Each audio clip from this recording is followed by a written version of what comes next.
Chinese President Xi Jinping calls for solid efforts to secure a good start to the 15th five-year plan. Chinese Vice Premier He Lifeng addresses the World Economic Forum in Davos, Switzerland. And Southern African nations ramp up rescue services as floods lead to death and displacement. This is Africa Live. Hello and thank you for joining us. I am Penina Karibe. Joining me in studio with a sneak peek of what's coming up in business news is Uche. Thank you, Penina. And here is a look at what's coming up on Africa Live News.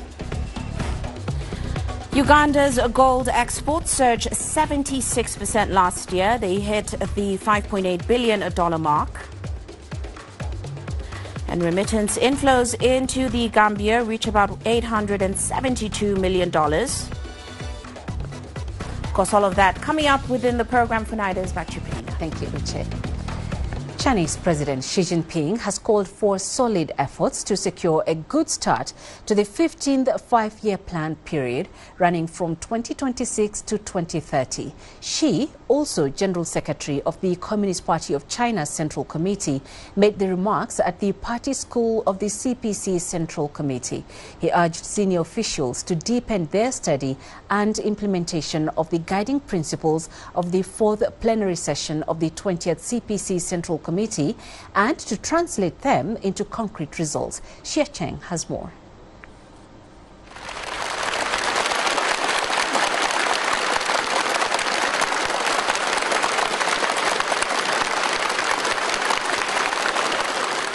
President Xi Jinping addressed provincial and ministerial level officials at the opening of a study session at the party school of the CPC Central Committee. Xi said five-year plans are a key feature of party governance and an institutional advantage of socialism with Chinese characteristics. He stressed that the plan's arrangements must be understood fully, deeply, and accurately.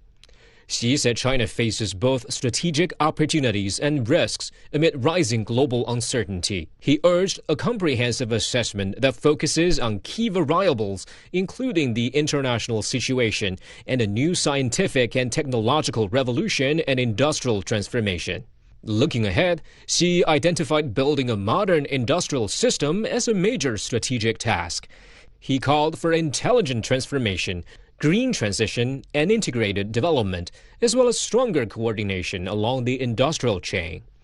President Xi also urged a reasonable share of manufacturing, advanced manufacturing, and new quality productive forces through deeper integration of scientific, technological, and industrial innovation. He also called for modern infrastructure and faster building of a new development paradigm with the domestic economic cycle as the mainstay, stronger domestic demand, and better coordination between consumption and investment and between demand and supply. Xi urged strengthening the domestic cycle to support high-standard opening up, expanding the international cycle to energize reform and development, and promoting mutual reinforcement between domestic and international markets. He also called for coordinated economic and social development, improved people's well-being, stronger grassroots governance, and better risk prevention. China's Vice Premier He Lifeng has given a speech at the ongoing World Economic Forum in Davos, Switzerland, as many global leaders gathered to seek common ground amid economic uncertainty. He Jingyi reports from this scene. The 56th annual meeting of the World Economic Forum has opened in Davos. Global leaders, policymakers, and business executives have gathered to discuss solutions to pressing economic challenges under the theme A Spirit of Dialogue. China's Vice Premier He Lifeng delivered a keynote speech at the opening plenary, emphasizing dialogue, multilateral cooperation, and building a resilient global economy. We are firm in upholding multilateralism and promoting the development of a more just and equitable international economic and trade order. Since joining the World Trade Organization, China has consistently complied with its rules, earnestly fulfilled its commitments, and actively made greater contributions. Last year, China solemnly declared that it will not seek new special and differential treatment in the current and future negotiations of the WTO. China will continue to firmly support the WTO-centered, rules-based multilateral trading system. We are steadfast in backing reforms within multilateral institutions such as the WTO and the International Monetary Fund, aimed at enhancing the authority, effectiveness, and inclusiveness of the multilateral trading system, and increasing the representation of the Global South and other developing countries. China welcomes mutually beneficial trade agreements among nations, provided such agreements align with WTO rules and do not harm the interests of third parties. In his address, Vice Premier He also highlighted the importance of inclusivity and shared growth. He underscored China's commitment to multilateralism and collaboration to promote stability and inject positive momentum into the global economy. 坚定支持自由贸易，携手推动普惠包容的经济全球化。 We are firm in supporting free trade and working together to promote economic globalization that is universally beneficial and inclusive. Economic globalization, representing the historical trend of global division of labor, cooperation, and mutual benefit, has significantly contributed to the development of China and many other countries. Conversely, tariff wars and trade wars have no winner. They not only raise global production and trade costs, but also fragment the global economy, undermining the optimal allocation of resources. WTO research shows that the share of global trade conducted under the Most Favored Nation clause has fallen from 80% to 72% since last year. The IMF estimates that economic fragmentation could cost the world about 7% of global GDP, which is in no country's interest. We are firm in advocating for universally beneficial and inclusive globalization. China seeks neither hegemony nor monopoly, but strives to pave the way for shared development. We are firm in supporting the liberalization and facilitation of trade and investment, in sharing development opportunities with the world, and in joining hands to create a future of shared prosperity. We will work to ensure that the benefits of development reach every country and every community. Analysts view Vice Premier He's speech as a reassuring signal to the international community. His emphasis on policy continuity, economic resilience, and win-win cooperation aligns with the forum's dialogue-centered theme and addresses widespread concerns over global economic instability. China has always been committed to generating shared prosperity with its trading partners through its own development and is focused on enlarging the global economic pie. We do not deliberately pursue a trade surplus.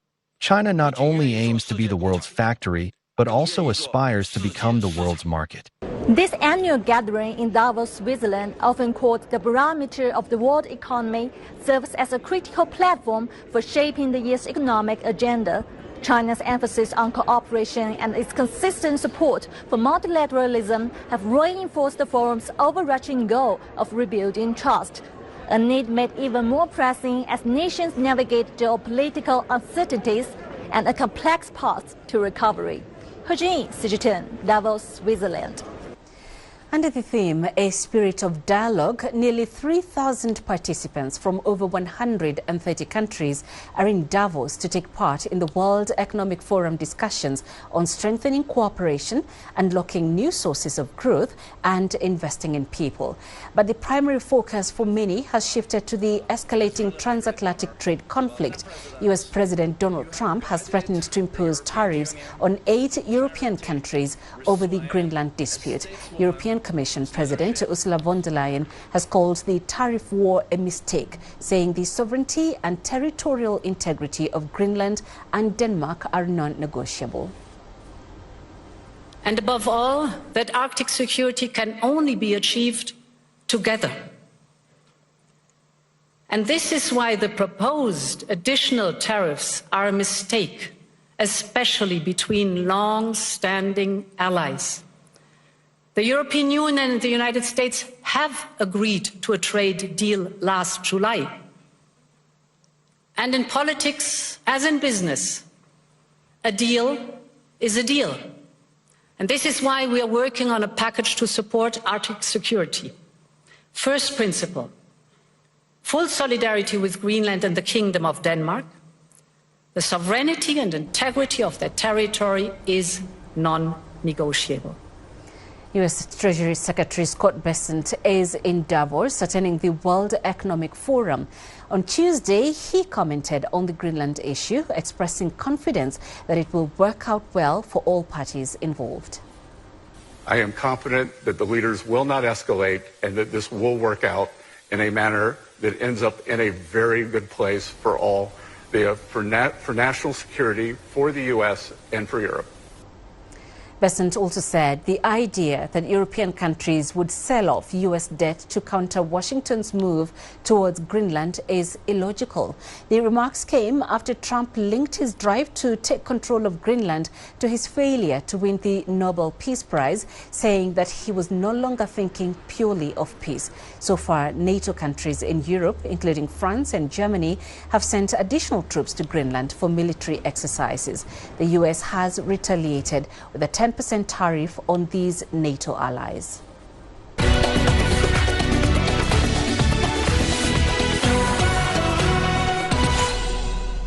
Let's turn to Southern Africa, where several regional countries are scaling up their response to severe ongoing floods. The death toll in 2 South African provinces has risen to 38, while in neighboring Mozambique, authorities say more than 100 people have died since December. CGTN's David Mbithi with the latest. For days now, speedboats bearing rescue teams have been combing the flooded plains across southern Mozambique, where surging waters have forced thousands to flee their homes, leaving some stranded on rooftops. The floods have directly impacted more than 620,000 people, with over 72,000 homes flooded and widespread damage to roads, bridges and health centers, according to the International Federation of the Red Cross. We have rescued a lot of people in this risk zone and brought them to this site. We then take their details, we give them some food, and if they have family nearby, they go. If not, we fetch them by car to a resettlement camp that we have provided. The South African National Defence Force has deployed a search and rescue team to assist in Mozambique, with more assets set to be deployed. The Mozambican government has also declared a red alert, turning for help to the UN as several regions remain at risk from rising water levels. Nearly 5,000 kilometers of roads have sustained damage across 9 provinces of Mozambique, with the main road connecting the capital, Maputo, to the rest of the country now inaccessible. Supply chain lines are significantly disrupted, and authorities report the loss of more than 27,000 heads of livestock. The government is leading the response. On Saturday, it formally requested UN support for search and rescue operations, preventative evacuations, damage assessment, and the provision of temporary shelters. The crisis has forced Mozambican President Daniel Francisco Chapo to cancel his planned trip to Davos, where he was scheduled to attend the World Economic Forum this week. In neighboring Zimbabwe, authorities say the death toll from heavy rains and flooding has risen to 78 since the start of the rainy season in October. Over 60 have been injured and more than 1,000 homes damaged. Infrastructure has also been hit, including schools, health facilities and bridges. In South Africa, the death toll from flooding rose to 38 on Monday after more bodies were recovered overnight. The country declared a national disaster on Sunday as it ramped up its emergency response in Limpopo and Mpumalanga provinces. David Mbithi, CGTN. For a closer look at the situation in South Africa, our correspondent Julie Sher visited Mpumalanga province, one of the worst hit regions in the country.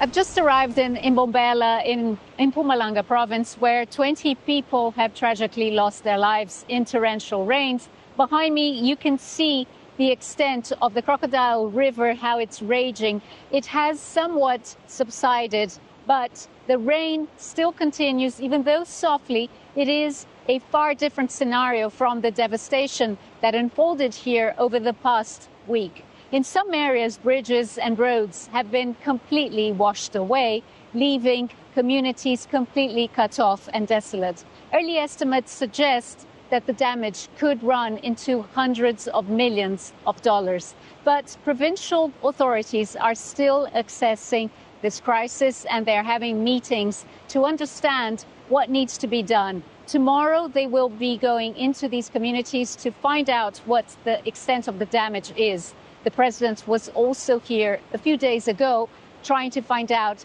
how to offer support to many of these communities. And for a deeper look into the extreme weather in southern Africa, we earlier spoke to Professor Jasper Knight, an expert in geography at the University of Witwatersrand. In southern Africa at this time of year, during the spring and early summer, we have seasonal rains. And this comes to us mainly from low pressure cells coming from the adjacent Indian Ocean. But this is a normal part of our climatology. But in this particular instance, we've had heavy rain coming from other types of weather systems called cut-off lows, which arise where we have moist air drawn down towards the land surface from the jet stream, and this gives rise to very intense rainfall. So here we have a critical combination of several climatological factors that have given rise to substantial rains over a relatively long time period. And that's essentially what's driven the flood risk right across southern Africa. Well, one important contributing factor is actually climate change. And the reason for this is that if we have warmer temperatures in the ocean and in the atmosphere, it can evaporate more water and give rise to more rainfall. It also gives rise to more erratic patterns of rainfall as well. And this is also something that is affecting the frequency of these storm events, especially in southern Africa. These things are becoming not just more common, they are becoming more erratic and heavy in their nature. And this increases flood risk. And also, of course, many parts of Mozambique are actually low-lying. So they're flat, they're adjacent to big rivers, and therefore they are at increased risk of flooding. And this is an important contributing factor to the floods that are taking place in southern Mozambique at the moment. Well, here we're coming out of the rainy season in the southern hemisphere. So over the next month or so, we should certainly anticipate that some of these storms should disperse. But of course, over time, the rivers are going to dry up. So the water level is going to fall. And this, of course, will affect aid efforts. So it will make it a little bit easier for these aid agencies, such as the Red Cross that was mentioned earlier, to actually get access to some of these cut-off villages and provide aid to distressed communities. At least 4 people have died in Tunisia after flash floods swept through the country on Tuesday, authorities said. As emergency agencies continue search and rescue efforts, there are fears the death toll could rise. Meteorological officials have warned that these are the worst torrential rains in over 70 years. Floodwaters cut through major roads in various cities, including the capital Tunis, where schools were closed indefinitely. Footage shared on social media shows debris being swept through residential streets. In the coastal town of Menzel Tamim, seawater was seen flowing into neighborhoods. Other towns hard hit include Nabil, Sousse and Beja, where both public and private transport have been crippled. Glory be to God, we cannot control the weather. Weather is governed by God, although we as humans do have a role in it because of climate change. Tunisia rarely experiences such periods of torrential rain. Forgive me for speaking French, but every time this phenomenon occurs, when you look back, you find the drains, which are supposed to be cleaned every year so that water can flow and these floods do not happen. They are dirty. We always welcome rain in Tunisia. We need it for dams and for everything. But the infrastructure, as usual, is always the same problem. There are well-known areas that have not been properly taken care of. You look at the situation, and even someone who just wants to go to work, go home, or carry out daily activities ends up being completely blocked. So we can't work, and there is a lot of damage to our economy. After nearly 2 years of failed rainy seasons, large parts of Somalia are facing an acute water crisis, with rural communities among the hardest hit. Women and children are spending hours each day searching for water as wells dry up and water prices soar.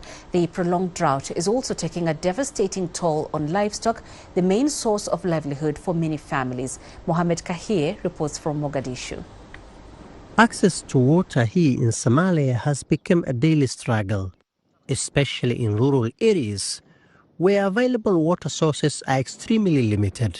Both people and livestock have been severely affected by the lack of water caused by the drought. We have not seen rain for the past 2 years. Most of the wells have dried up, and there is an urgent need to rehabilitate existing boreholes. The worsening drought situation is alarming. Livestock continue to die every day due to water and pasture shortages.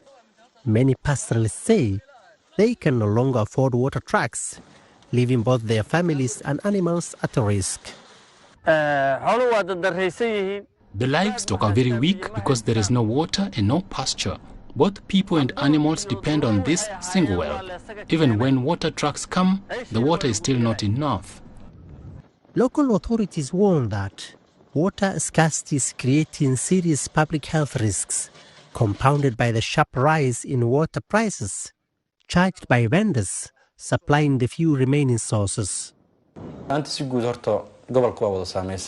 Water shortages are among the biggest challenges we are facing. A drum of water that used to cost between $1.5 and $2 now costs $3 to $4. A water truck that previously cost $45 now costs between $70 and $80. Some of the available water is not safe for human consumption, posing serious health risks, but many people cannot find clean water. Somalia's Disaster Management Agency warns the situation could get even worse as weather forecast predicts below average rainfall for the upcoming season. Mohamed Kahi, CGTN, Mogadishu, Somalia. It's 22 minutes past the hour. This is Africa Live. Let's take a short break. Coming up, the UN warns of a deepening nutrition crisis in Sudan as the collapse of basic services continues.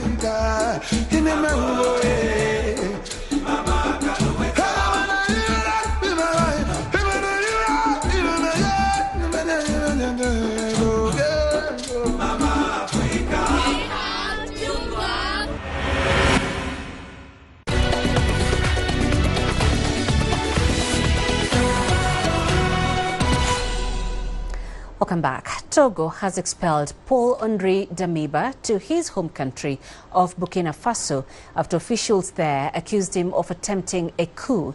Security and State House sources revealed that Damiba, former transitional president of Burkina Faso, had been arrested on Saturday and extradited to Ouagadougou.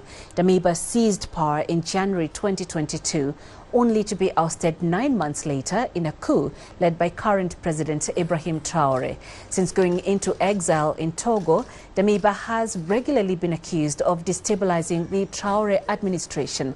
In a statement, the Togolese government disclosed that he was being sought for embezzlement of public funds, illicit enrichment, corruption and money laundering.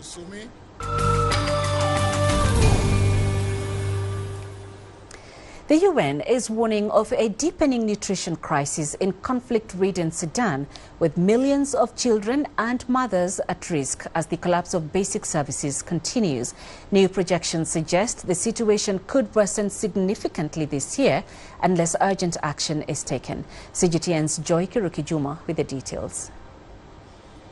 The Global Nutrition Cluster Platform says around 4.2 million children and pregnant or breastfeeding women in Sudan are projected to suffer from acute malnutrition in 2026. The UNICEF-led coordination group estimates that a total of 8.4 million people will require nutritional assistance, including 5 million children under the age of 5. About 824,000 children under 5 are expected to suffer from severe acute malnutrition, which dramatically increases the risk of death without urgent treatment.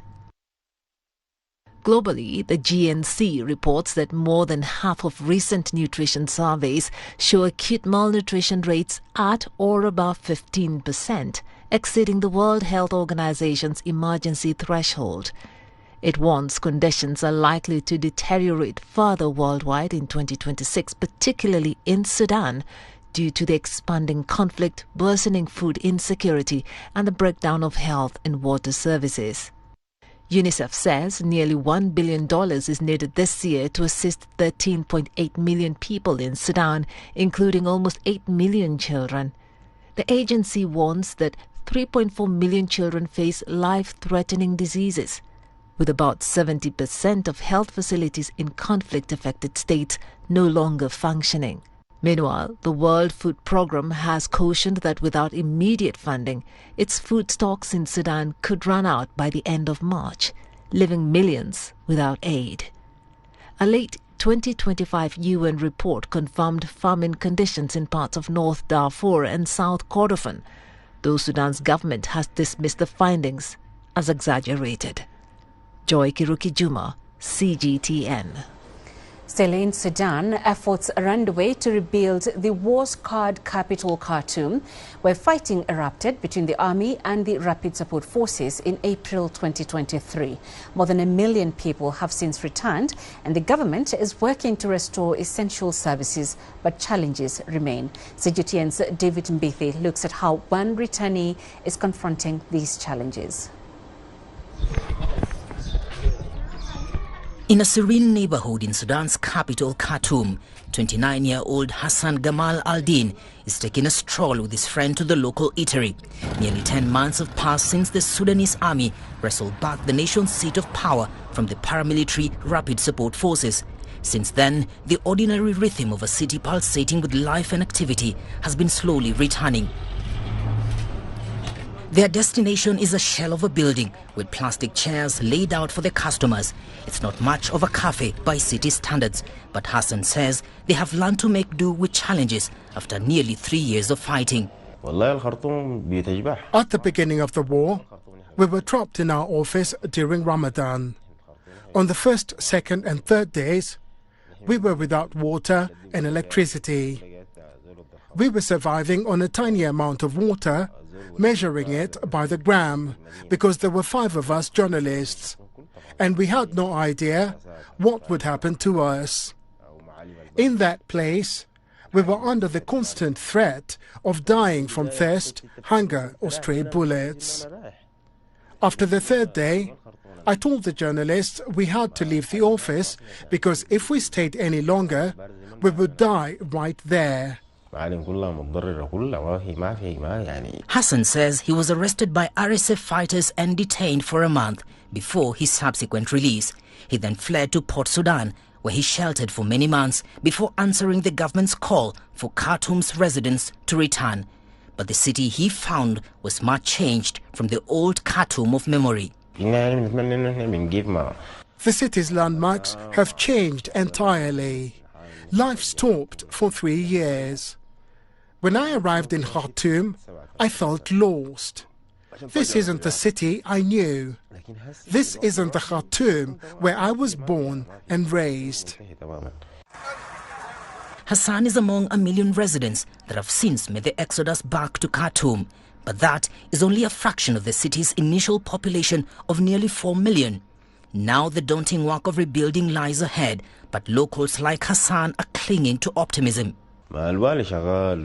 Ultimately, we stand with the Sudanese government and the Sudanese people to try to rebuild Khartoum.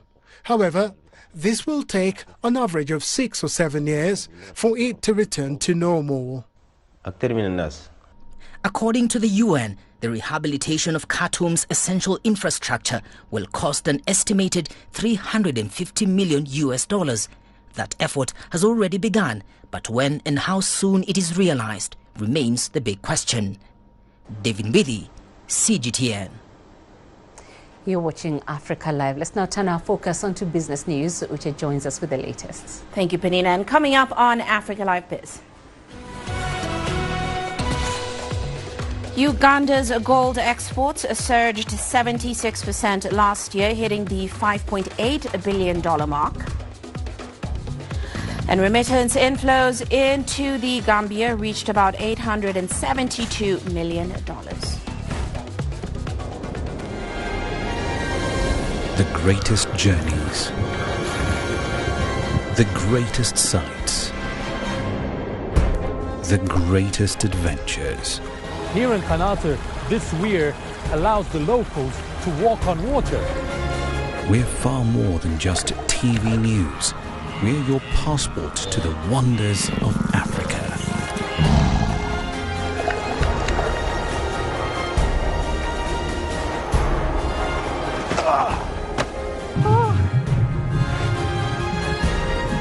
So let's explore.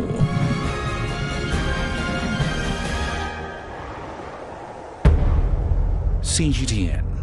See the difference.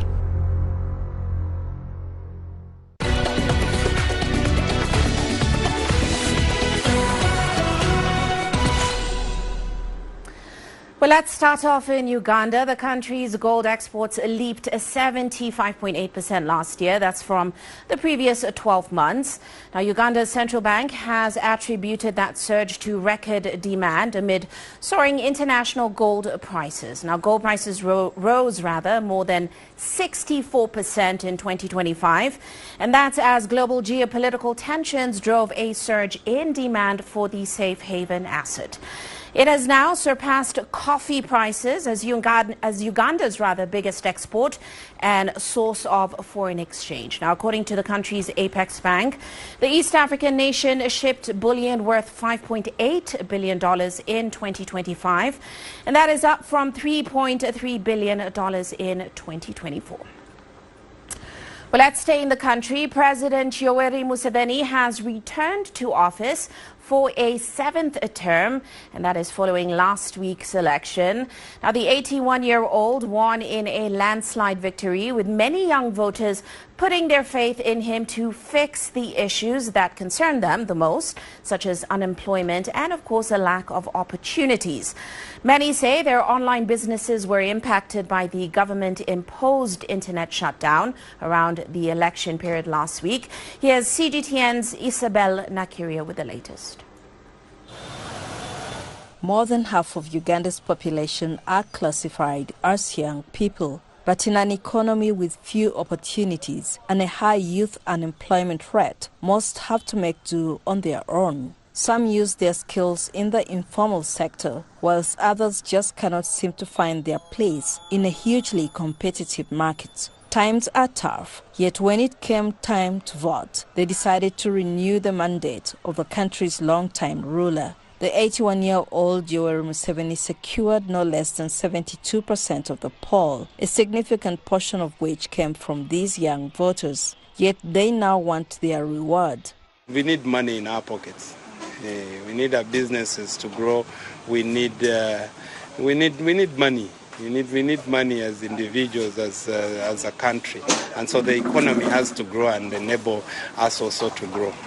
Among the sectors most in need of reform and investment is health. Experts say it's facing severe challenges, ranging from underfunding to shortages of health workers. With facilities lacking basic utilities and essential medicines, many young women say this puts their lives at risk.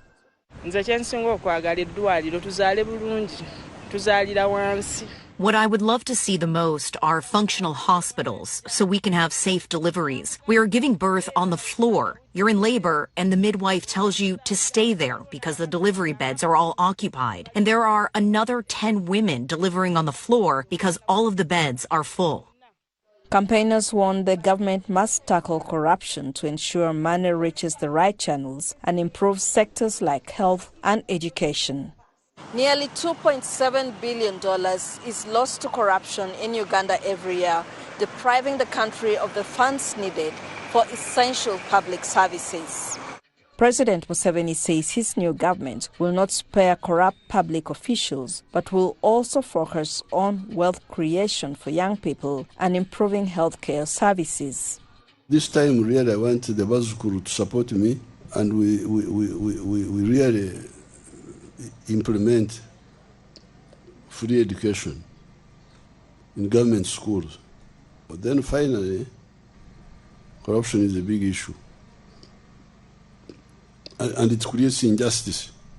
and more money is coming available to the government. The Ministry of Finance says the economy is showing impressive growth and should perform even better in the coming months due to investments in the oil and gas sector and energy. The GDP grew by 6.3% last financial year, which ended in June 2025, and is now projected that it's going to grow between 6.5 and 7% this financial year, 25-26. And then into double digits. We are projected to experience double-digit growth of our economy in the medium term, within the coming 3 to 5 years. As a result, the size of the economy is projected to increase to US dollars 68.4 billion. The Finance Ministry is also targeting sectors like agriculture to provide more funds for the government's programs. As Museveni returns to office after a hectic campaigning period when he no doubt had the concerns of many worried young people, it remains to be seen just how much support he's willing to give them. Isabel Nakeria, CGTN, Kampala, Uganda. Well, let's move on now to the mining sector. And the world's leading diamond producer, De Beers, has now cut its official rough diamond prices for the first time in more than a year. Now, according to reports, the decision came at De Beers' first sale of 2026 on Monday.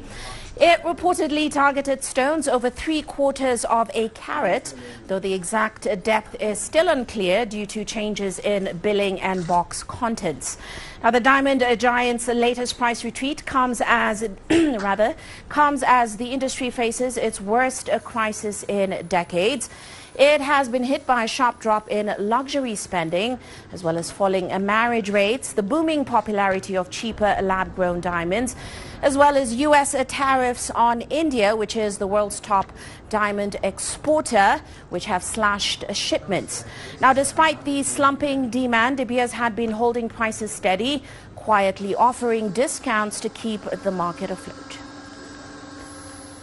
Let's head to West Africa now, where diaspora remittances have become one of the Gambia's most powerful economic resources.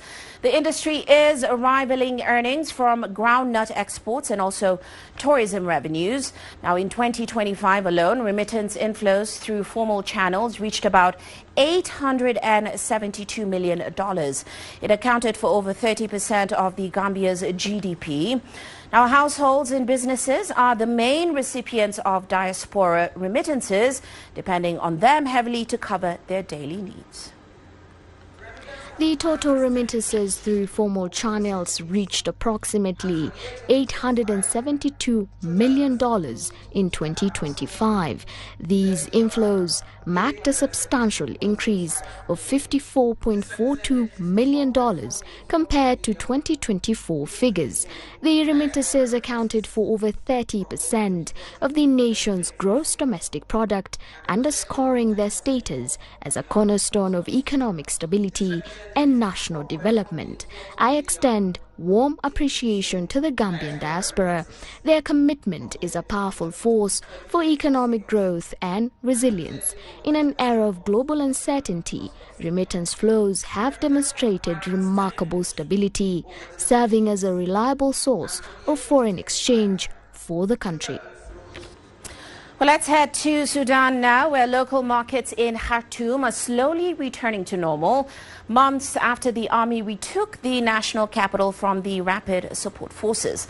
Now, the ongoing civil war between the two sides erupted in Khartoum back in April 2023. As the RSF quickly seized control of the city, millions were forced to flee. That left the local economy in tatters. However, the army's reassertion of control has now brought greater security and stability, encouraging many now to return.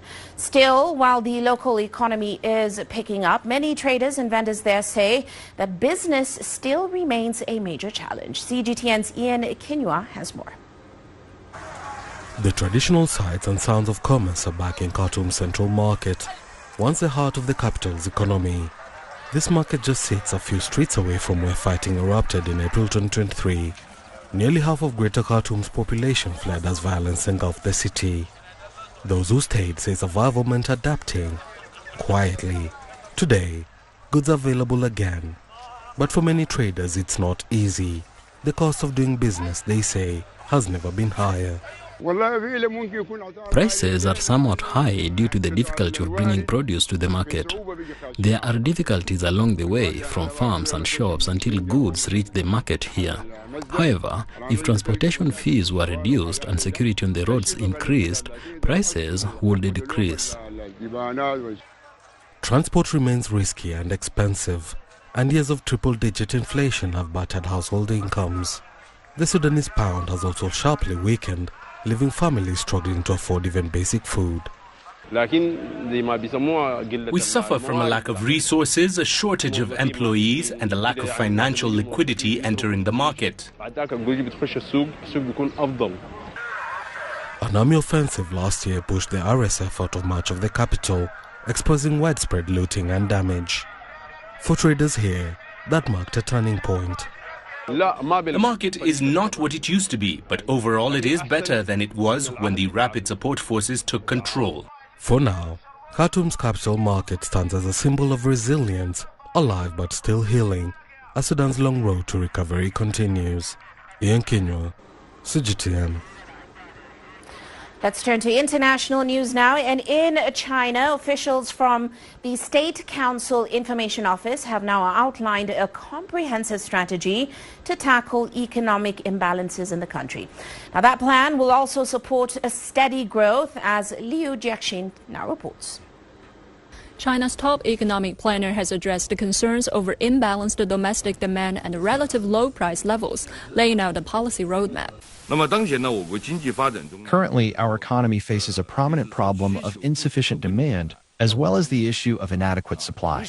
Our supply has now shifted from focusing on whether products and services are available to focusing on their quality. The focus remains on the real economy. China will accelerate building a modern industrial system, push for smarter and greener upgrades in key sectors, and launch an AI Plus initiative to foster new industries and jobs. Efforts will deepen to build a nationwide unified market. The priority is to make comprehensive efforts to curb cutthroat competition and achieve a shift from racing to the bottom on prices toward competing on superior value. We will improve mechanisms for market access, fair competition, and capacity exit, strengthen capacity regulation, and actively address the periodic imbalance between supply and demand. To achieve a reasonable price recovery, policymakers will deploy a combination of proactive fiscal and moderately loose monetary policies, along with structural measures. These include plans to raise household incomes, boost consumption, and increase investment in key strategic and security-related projects. The overall message is clear. China is pushing for a virtuous cycle where demand drives supply, supply creates new demand, and the economy achieves a healthier, more balanced growth. Liu Jiaxin, CGTN, Beijing. Well, that is all for now on Africa Live Biz, but still ahead on Global Business Africa. We'll bring you the highlights from the second day of the World Economic Forum in Davos. Of course, all of that coming up top of the hour. For now, it is back to you. Thank you, Uche. You're watching Africa Live. Coming up in sports. Morocco achieves their highest rank as they crack into the top 10 of the FIFA Men's World Ranking.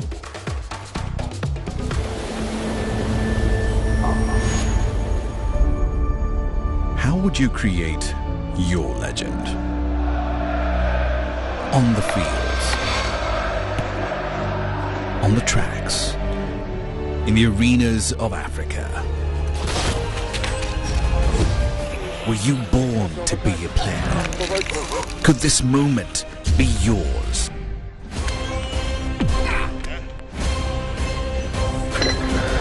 Sports Scene.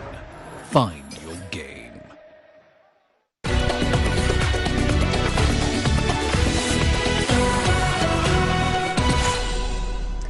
Morocco have achieved their highest FIFA Men's World Ranking, rising to 8th despite losing the Africa Cup of Nations final to Senegal. The Atlas Lions moved up 3 spots in the ranking. The 2022 World Cup semi-finalists' previous best was 10th in April 1998. AFCON champion Senegal moved up 7 spots to reach their highest ever ranking at 12th. Their previous best was 17th in 2024. The highest ranking achieved by an African team was Nigeria's 5th in April 1994, while Egypt posted the best ranking among Arab nations when they reached 9th in July 2010. The Confederation of African Football, organizer of AFCON, has backed its match officials amid claims of biased refereeing at this year's tournament. Some teams have blamed their exit on poor decisions, while others have begrudgingly accepted their fate without major comment. CGTN Sadiq Shaban was in Morocco for the tournament and filed this report. Prior to this year's Africa Cup of Nations, CAF carefully selected 73 highly experienced officials comprising 28 referees, 31 assistant referees and 14 VAR officials for the tournament. And their instructions were simple: follow the rules, exercise fairness and uphold the spirit of the game.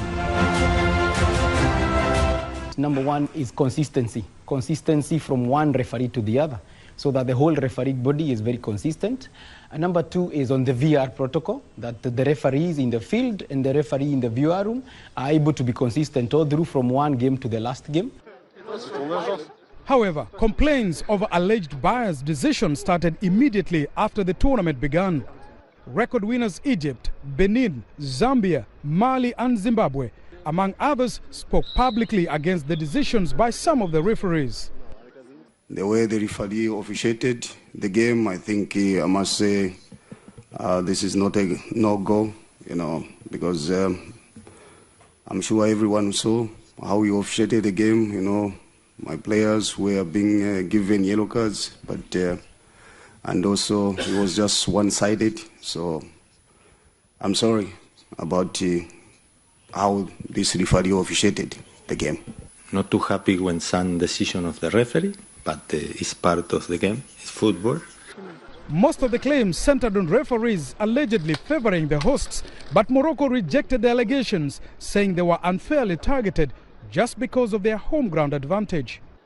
Algeria is one of the teams here that has complained not only to CAF but also to FIFA about what they term as questionable refereeing decisions at this year's Africa Cup of Nations. And while the African Football Board has rallied behind the referees, opinion is still divided about the legality and legitimacy of some of the complaints. This referee gives it, the other referee doesn't give it. I think we see that every week in the leagues. You feel, well, last week that was given, this week that's not given. So it depends, and that's how referees are across the world. And if you remember the last AFCON, there was a lot of praise for the officiating, especially the use of VAR, where many people even suggested that other people from around the world needed to come to Africa to learn how to use the VAR. The decisions were quick, they were correct, and it was the most apt application of VAR that I've ever seen at any tournament. And it wasn't just the teams and the football experts speaking out. Fans here were also left disappointed when results didn't go their way. The referee didn't officiate well, and you know it. Everyone knows that. They were actually against Nigeria. That's the truth. We are not saying you didn't play well. Everyone played well, but the officiating was so poor. CAF quickly acknowledged the concerns by reshuffling or dropping some referees altogether from the tournament. But the African Football Board says it is making progressive efforts to improve refereeing and officiating standards across Africa through continuous training. Sadiq Shaban, CGTN, in Morocco. In Europe, Premier League leaders Arsenal travelled to Italy to face Serie A leaders Inter Milan in the Champions League group phase on Tuesday. A draw against Inter would secure the Gunners' place in the last 16, with a win guaranteeing a top 2 finish and home advantage in the second leg all the way through to the semi-finals. Arsenal's only loss in last season's Champions League first phase came at Inter. Despite their impressive form this season, Mikel Arteta has acknowledged it will be a competitive game in Milan. Well, a very similar context to last year. Obviously, where the two teams are at the moment is a bit different. A new manager as well that I think has given them some other things in their identity and the way they play. But obviously, we know a super competitive team, a team that is dominating the league, and a really tough game. Meanwhile, Inter Milan, runners-up in both the Champions League and Serie A last season, are top of the Italian league under new manager Christian Chivu. They are sixth in the Champions League standings on 12 points after losing their last two games against Atletico Madrid and Liverpool. They will, however, be without Turkish midfielder Hakan Calhanoglu and Dutch defender Denzel Dumfries, who are both injured. And in other Champions League ties, Norway's Bodø Glimt is currently hosting Manchester City as they look to stun the English side and get their first win. Later on, under fire manager Thomas Frank will lead Spurs in a tough encounter against Dortmund in London. Defending champions PSG will be in Portugal to face Sporting CP, while record 15-time winners Real Madrid host Monaco at the Bernabeu. Manchester City have completed the signing of Crystal Palace captain Mark Gay for $27 million. Gay had a medical on Sunday after agreeing on personal terms with City and has signed a 5.5-year contract. The England defender, who has been linked with some of Europe's top clubs, almost joined Liverpool last summer and was out of contract at the end of this season. The 25-year-old says he's honoured to join a club of Manchester City's magnitude.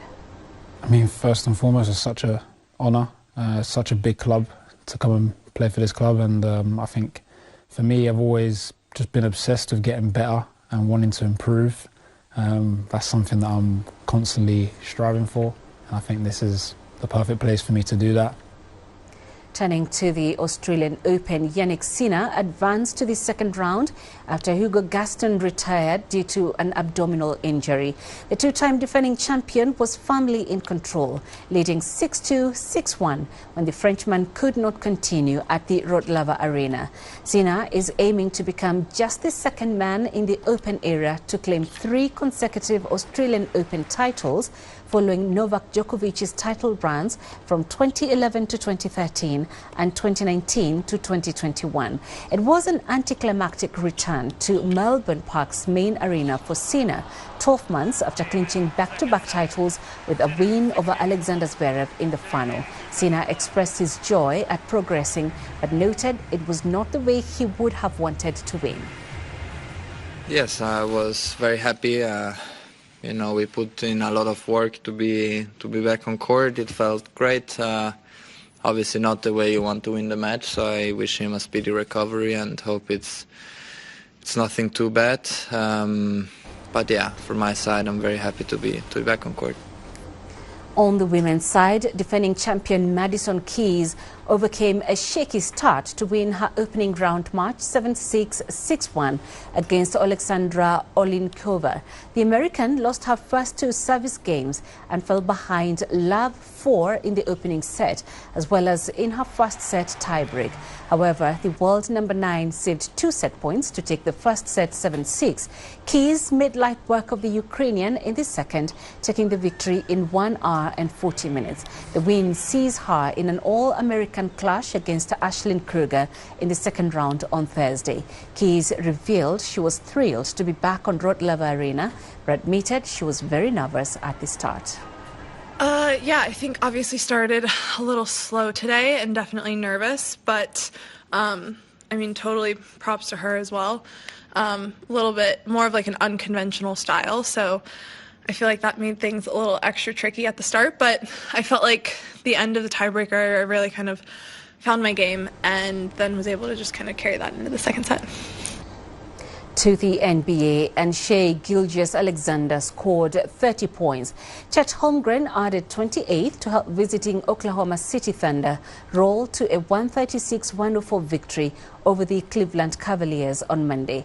Donovan Mitchell scored 19 points on the night for the Cavaliers. Isaiah Joe also poured in 18 points for the defending champions. Luguentz Dort played solid defense to beat Mitchell before he set up Holmgren for a 200 jam, Thunder pushed their lead to 17 in the third quarter. Cleveland bounced back as Jalen Tyson cut their deficit to 11 points. But the reigning MVP produced his 30th 30-point game of the season. Dort then hit 1 of 5 shots from beyond the arc, and Holmgren landed a triple as the Thunder went on to win by 32 points. OKC have the best record in the league at 36-8. Same with basketball. Los Angeles Lakers forward LeBron James will not be in the opening lineup of next month's NBA All-Star game, putting to an end a 21-year run of being selected as a starter. On Monday, the NBA announced the 10 players voted as starters for the mid-season showcase, and James was notably absent from the starting lineup for the first time since his rookie campaign. James sat out last year's All-Star game due to foot and ankle discomfort, which marked the first time he had been selected but did not play in the star-studded event. Fans accounted for 50% of the vote to determine the starters, while current NBA players and a media panel each accounted for 25%. James is a 4-time NBA champion and the league's all-time leading scorer, but has faced an uphill battle to be voted this time after a disrupted start to the season in which he was sidelined for the first 14 games with sciatica. Meanwhile, San Antonio Spurs' Victor Wembanyama won a spot as on the All-Star team and celebrated it in style. He scored a season-high 7 three-pointers and finished with 33 points and 10 rebounds on Monday in a 123-110 win over the Utah Jazz. The 22-year-old center was named to his second All-Star team and first as a starter. Later, he spoke about the honor. I was glad. I was happy. You know, I wasn't sure my name was gonna be up there, so it's great, man. I mean, it's just another step, and I was really happy to learn that I'm the first French guy to get that. So I'm proud of this. They called your name last again. It's like they like the drama. Yeah, it's like but it's good because it makes my adrenaline spike right before the game, so it's good. And that's where we leave it for this edition of Africa Live. We'd love to hear from you. Send your feedback to the contacts on the screen and follow us on our digital media platforms. I'm Penina Karibe. Thanks for watching Africa Live. Stand by for Global Business. It's coming up next with Uche.